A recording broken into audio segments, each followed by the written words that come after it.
Gyurjyan. I'm a clinical psychologist. I am the head of our psychological services at Regional Center. Okay. So we can go ahead and start with, I know, the reason we're meeting is to discuss removing the intellectual disability from Ethan's file. It's not removing, it's actually correcting an error.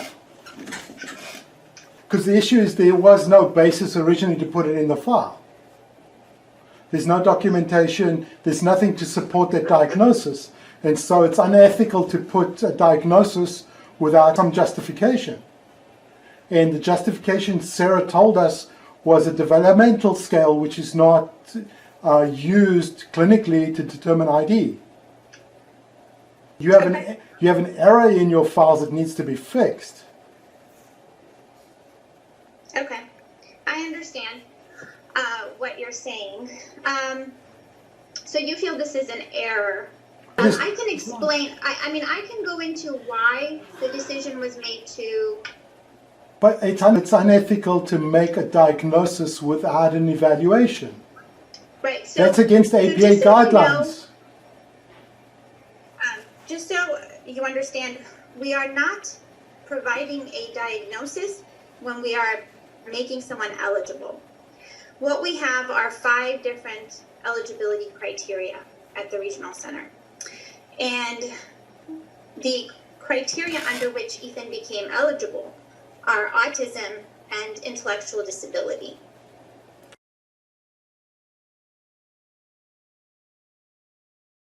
So no one, so the person who had my position before did not actually diagnose Ethan.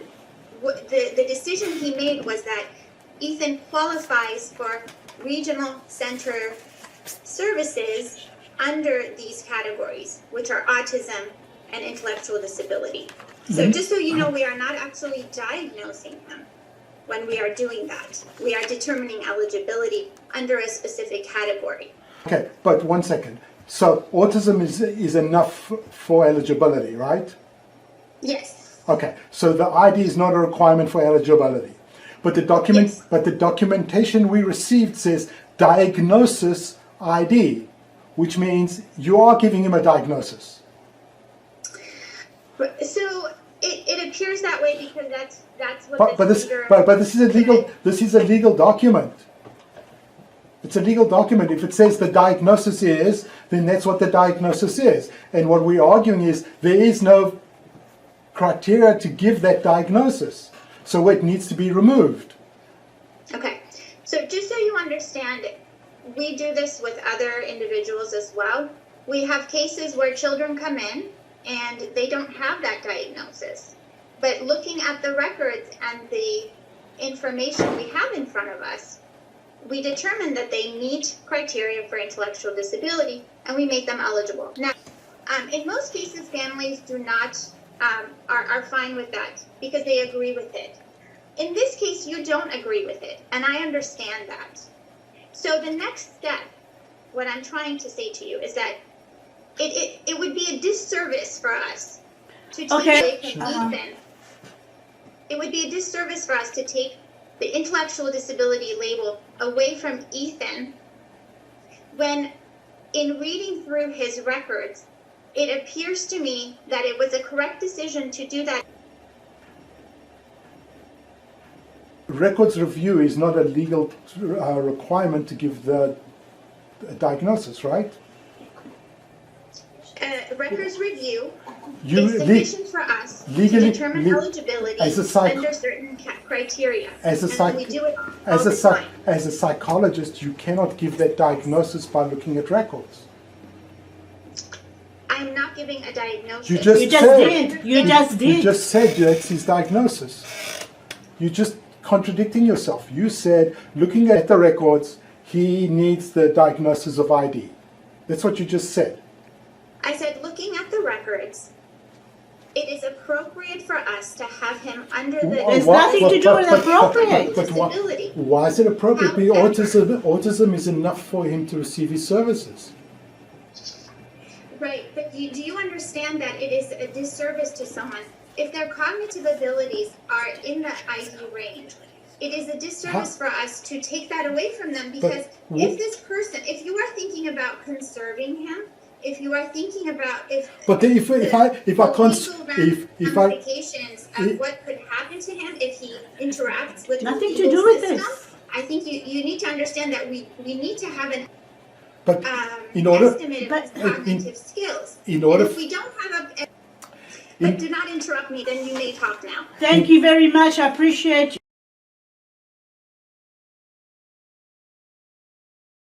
You're going round and round in circles and telling me that if I need to do something legal, I need this diagnosis. Well, no, if I'm going to do anything legal, I have to do that formally, right? And right now you have no formal diagnosis. I don't care if you did a records review. Legally, you still cannot give him that diagnosis. He's getting the services he needs right now without that diagnosis. It's an indicator for you, for nothing else. As far as we're concerned, he has autism. Could you help me understand why you would like to remove the diagnosis? Can you help me understand why, if it was put there incorrectly, why I should leave it there?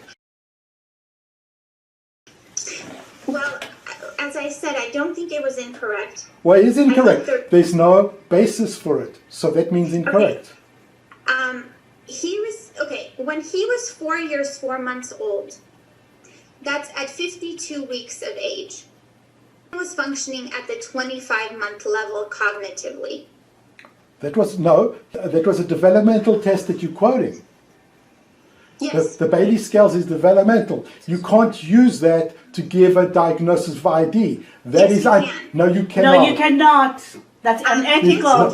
That's unethical. If you go look at the actual paperwork for the Bailey scales, it says in there it's a developmental test, not a cognitive test. It is a development. It is what you mean, sir, is that it's not an intelligence test. It's a developmental or cognitive test. It is a cognitive test. No, it is not. The area for cognition. That's a screener. That's a screener. Okay, that's nothing. That's a screener. I think you have to leave it to the psychologist. No, where did you study psychology? Where did you study psychology?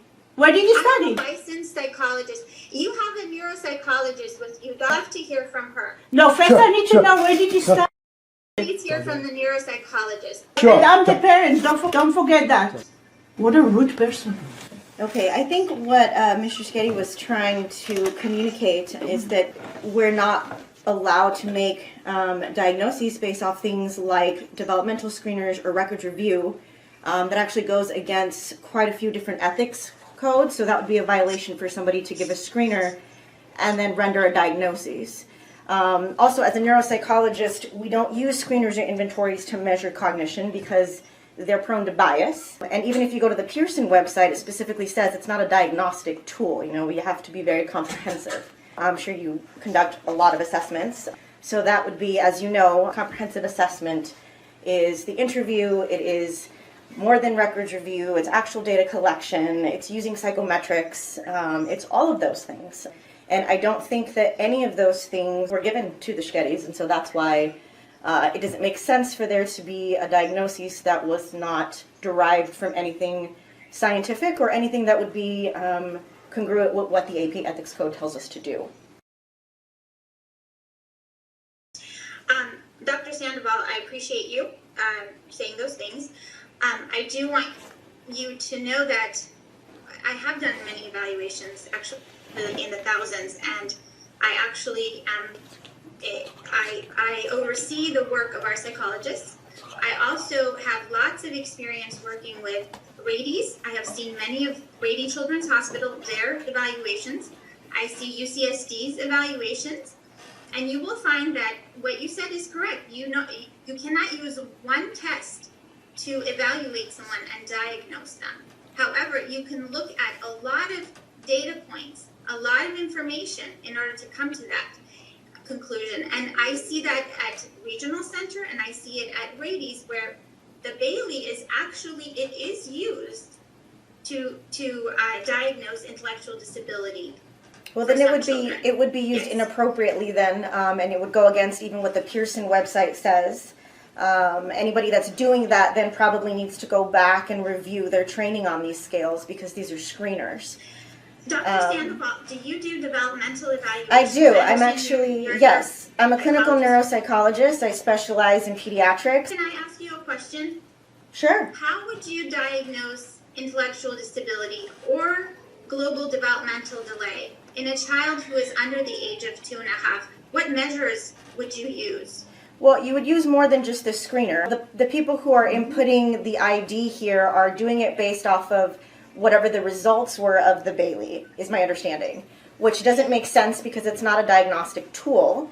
It's to aid, it's to help that process. It's not in and of itself Right. a tool So to be going used back that way. to what I asked you earlier, if you were the clinician and you were seeing a child who is 2.5 years old, how would you ever diagnose a child who is under the age of 2.5? Well, I'd be more than happy to give you a consult at a later point, but I think right now the issue is that No, somebody what I'm put this asking into was the specific paperwork. question. What they went for the Bailey, which was intended for younger children, and they were able to get him to do some things on the Bailey. How do you And know? how do you know you weren't there? I'm reading the report. Well, but the Bailey's It's in was the done report. before, 20 years ago. Either one of us were even knew the Shketty. So what I'm trying to remind, I guess, the team here is that you're looking at old data at somebody else's screener and you're trying to render a diagnosis based on somebody else's lack of an evaluation. And you can't do that. That goes against all of the ethics code. You can't look at somebody else's score, somebody else's results on a screener that they did, and then formulate a diagnosis based off of that. I have given you my thoughts on this. I believe that what Dr. Sandoval said is very reasonable. I understand you study psychology, but don't manipulate and twist words. Do you understand that? Do you understand that? Because you're unethical. You're unethical. You're trying to manipulate. You try to twist things. Enough. No, don't tell me, Mr. Shketty. Don't. Was quiet. And I let you speak for the last.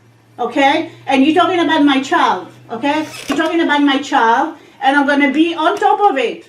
And you right now, you're inventing things. Excuse me. You're inventing things. You're putting things in his things, and it's wrong what you're doing. It's unethical. His diagnosis of autism is enough. You have autism diagnosis and you have verbal apraxia. You have verbal apraxia and autism. There's nothing to do with ID. Nothing. You're trying to put the ID, and I don't know why, and out of nowhere. So I think it's disgusting. I don't know how you look at yourself in the mirror. Don't smile, because what you're doing right now is disgusting. So once again, we're offering you all for a... No, you're offering, he had diagnosis of autism and verbal apraxia. Nothing changed. Okay? Right now you're trying to invent and put things in instead of saying, we're very sorry, mistake happens, we'll get over with, and that's it. Instead of that, you're trying to prove a point and make it like you're going with an ego right now, saying, instead of saying, sorry, we were wrong, it happened by mistake, and that's it, and we keep going. But you're going to go on and on and on for no reason. So I want you to understand, if you're a mom like me, you would get upset too. It's my child. What are you doing? It's all of a sudden I'm going to come and start throwing diagnoses on you too. When you forced me to move you to your department a few months ago, I knew this is going to happen. Okay? I told them, I don't want to move to your department. You forced me to do that. I did that. Beginning is done nicely, and now you're like trying to cause problems for no reason. And I don't know why. And I want to know what's the agenda behind it. Because as I don't care, because nothing ever said that. Change the format of the IPP so that... Listen to me. I want to know what's the agenda. What is behind it? Nick, we never saw it before because it was never on the paperwork. That's why we That's asked. the point that I'm trying to make. And that's why we're asking to remove it now, because this is the first time we've been made aware of it. Can I interject? Go I ahead. understand your concern, and I just want to say that we have. I'm saying it's unethical. What you're doing right now is unethical. It's disgusting. I was not here. Right, so why are you even here? I didn't ask you to come. I didn't want to talk to you. They force you on me. I don't even know you. I've been forced to talk to you right now. At this point, I think the best option is to end the meeting. What you're doing now is unethical. And I think You we should are- end the meeting you are because abusive. It ceased to be productive at this point. So I think at this point we should just end the meeting. Do whatever you want. You force it on me. Okay, thank you. You're welcome. You-